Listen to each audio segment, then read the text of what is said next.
Hello बच्चों, आज मैं फिर आप लोगों के पास क्लास 7th का हिंदी बचपन के दिन इसका कहानी मैंने आपको पूरी अच्छी तरह से समझा दिया था।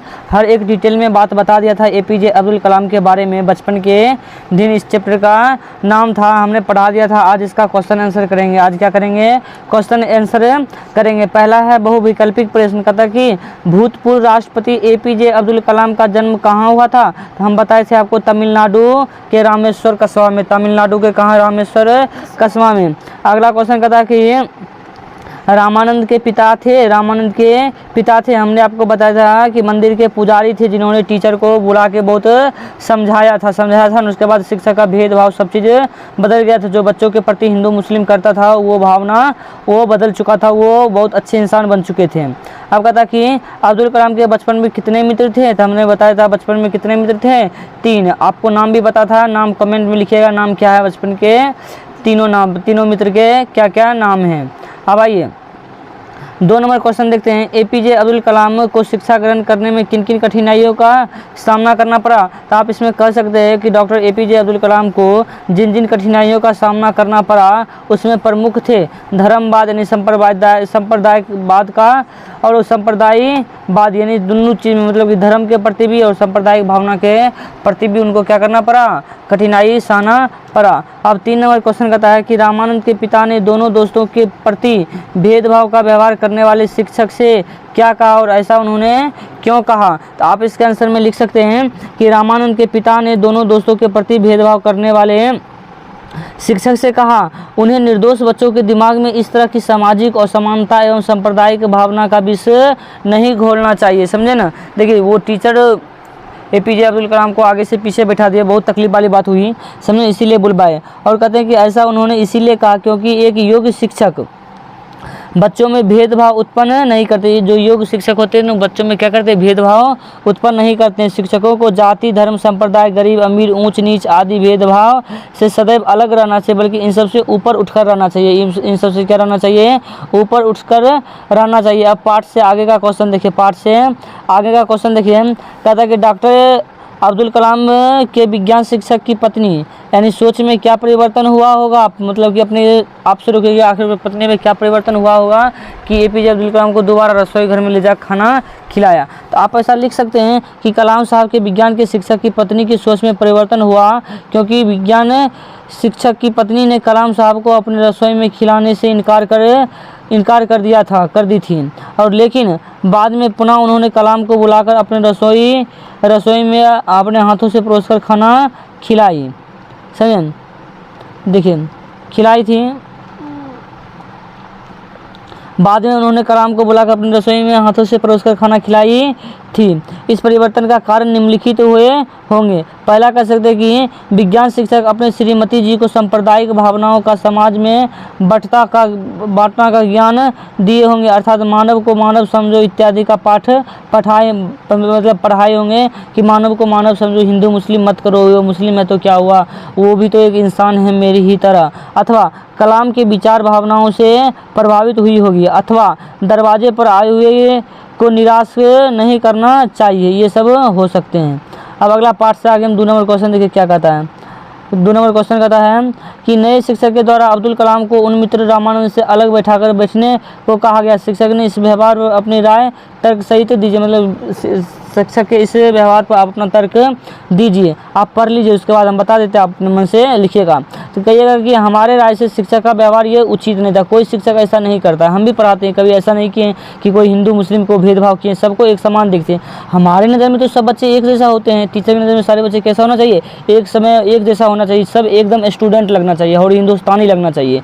हिंदू मुसलमान कतई नहीं होना चाहिए, क्योंकि इस प्रकार के व्यवहार वाले शिक्षक स्कूल में बच्चों को बीच सांप्रदायिक जातिवाद का विष बोते हैं। विद्यालय में सभी बच्चे बराबर हैं। विद्यालय में सभी बच्चे क्या हैं? बराबर हैं। वे छात्र हैं, ना कोई छात्र हिंदू होता है और ना कोई छात्र मुसलमान होता है और ना कोई सिख और ना कोई ईसाई, सभी विद्यार्थी होते, सभी क्या होते हैं, विद्यार्थी। इस प्रकार के उच्च सोच रखने वाले ही शिक्षक योग्य शिक्षक बनवाते हैं, मतलब ऐसा सोच रखिएगा तब जाके आप शिक्षक कहलाइएगा। अब आगे देखता कि वाक्य बनाइए, गली पाठशाला शिक्षक इच्छा तीव्र, आप बना सकते हैं अलग अलग, कहिएगा गली में, यह गली दूर तक जाती है, पाठशाला नाम की पाठशाला सुंदर है, शिक्षक संस्कृत पढ़ाते हैं जो बहुत अच्छे हैं। इच्छा, मानव को इच्छा मंजिल तक पहुंचाती है। तीव्र धारा वाली चाकू दो, यह तीव्र कामना करनी चाहिए, तीव्र कामना करनी चाहिए, आप अपने हिसाब से बना सकते हैं। अब देखिए इसका पर्यायवाची शब्द है, क्या पर्यायवाची शब्द, देखिए धनिक होता है धनवान, संपन्न, संपत्तिवान। घर का होता है गृह, आवास, भवन, निवास। व्यक्ति का आदमी, पुरुष, जन या जन, समझे। अब देखिए दिन के दिवात बार और दिवस होता है। और आगे देखिए,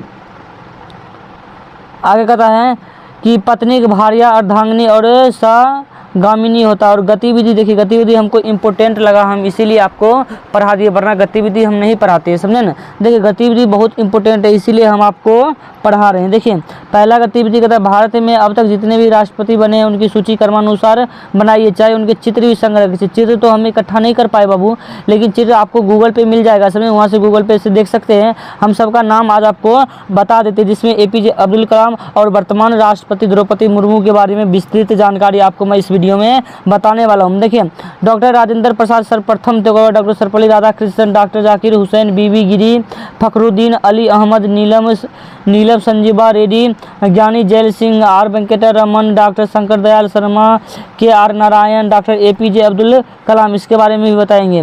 प्रतिभा पाटिल, प्रणब मुखर्जी, रामनाथ कोविंद। और अभी वर्तमान भारत के राष्ट्रपति कौन है, द्रौपदी मुर्मू। आइए इसके बारे में थोड़ी सी जानकारी इकट्ठा कर लेते हैं, आपको हम बता देते हैं। द्रौपदी मुर्मू भारत के 15वें राष्ट्रपति बनी है। जो द्रौपदी मुर्मू का जन्म 20 जून 1958 ईस्वी को ओडिशा के मयूरभंज जिले के ऊपरबेरा गांव में एक संथाली आदिवासी परिवार बिरंची नारायण टूडू के यहाँ घर हुआ था। ये इसकी बेसिक जानकारी है। वह झारखंड की पूर्व राज्यपाल रही। उन्हें वर्ष 2007 में उड़ीसा का विधानसभा द्वारा सर्वश्रेष्ठ विधायक यानी विधानसभा का सदस्य के लिए नीलकंठ पुरस्कार से सम्मानित किया गया। ये तो हो गया कौन सा, द्रौपदी मुर्मू भारत के 15वें राष्ट्रपति, अभी वर्तमान राष्ट्रपति जो हैं वो। अब थोड़ा सा APJ अब्दुल कलाम के बारे में जान लेते हैं, हमको यह इंपॉर्टेंट लगा।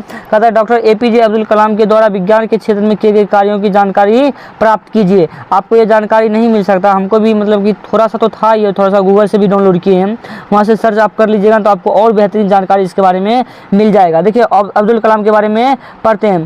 तो डॉक्टर APJ अब्दुल कलाम भारत के मिसाइल मैन के नाम से भी जाने जाते हैं। वो पहले वैज्ञानिक थे, वो पहले क्या थे, वैज्ञानिक, जिन्होंने राष्ट्रपति पद को संभाला। भारत के पहले राष्ट्रपति जो सर्वाधिक मतों से जीते थे, ऐसे राष्ट्रपति जो सर्वाधिक मतों से जीते थे, उनके निर्देश में रोहिणी, देखिए क्या क्या उनके निर्देश में चला, रोहिणी चला, उपग्रह, अग्नि और पृथ्वी जैसे मिसाइलों का सफल परीक्षण किया गया था। और देखिए आगे इतना ही नहीं, और आगे देखिए यहाँ तक कि 1974 या 1988 में भारत के परमाणु परीक्षण में उनका महत्वपूर्ण योगदान रहा था। 1997 में उन्होंने भारत रत्न से सम्मानित हुआ था। ऐसा कहा जाता है कि अगर राष्ट्रपति अब्दुल कलाम नहीं होते तो भारत में परमाणु बम भी नहीं बना होता, ऐसा कहा जाता है, समझे। तो आप डॉक्टर APJ अब्दुल कलाम के लिए तो हैं ही, हम भी हैं, हमारे दिल में उनके लिए सम्मान है। तो अगर आपको ये वीडियो और ये क्वेश्चन आंसर अच्छा लगा है तो आप हमारे चैनल को सब्सक्राइब कर ले। चैनल को क्या कर ले बाबू, चैनल को सब्सक्राइब कर ले और ऑल नोटिफिकेशन ऑन कर दे, समझे ना। और वीडियो देखने के लिए धन्यवाद।